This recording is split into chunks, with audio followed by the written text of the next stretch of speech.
অবশেষে অনেক জল্পনা কল্পনার পর হাবের কাবরেরা অধ্যায় শেষ হতে যাচ্ছে। 30 এপ্রিল শেষ হচ্ছে চুক্তির মেয়াদ। তবে বাফুফে ইতিমধ্যেই ঘোষণা করে দিয়েছে নির্ধারিত সময়ের মধ্যে আগ্রহী কোচদের সিভি জমা দেওয়ার জন্য।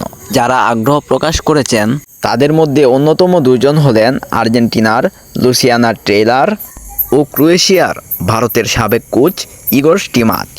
এছাড়াও রয়েছে বেশ কিছু বড় নাম। চলুন জেনে আসি বিস্তারিত।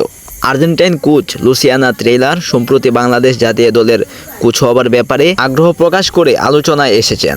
দক্ষিণ আমেরিকান এই কোচের সঙ্গে বাংলাদেশের একটা পুরনো সম্পর্ক আছে।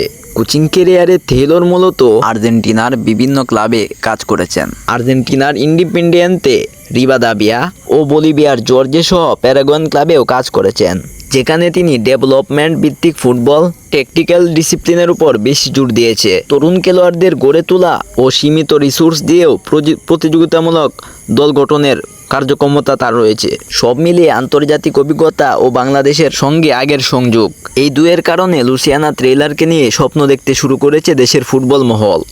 একই সঙ্গে আরও একজন হাই প্রোফাইল কোচ হিসেবে আগ্রহ প্রকাশ করেছেন ইগর স্টিমাচ। একসময় ক্রোয়েশিয়া জাতীয় দলের হয়ে খেলেছেন এবং এরপরে সেই দলকেই কোচিং করিয়েছেন। কোচ হিসেবে তার ক্যারিয়ার অনেক সমৃদ্ধ। ক্রোয়েশিয়া জাতীয় দলকে কোচিং করানোর পাশাপাশি ইন্ডিয়া জাতীয় দলেরকে অনেক দীর্ঘ সময় কোচিং করিয়েছেন।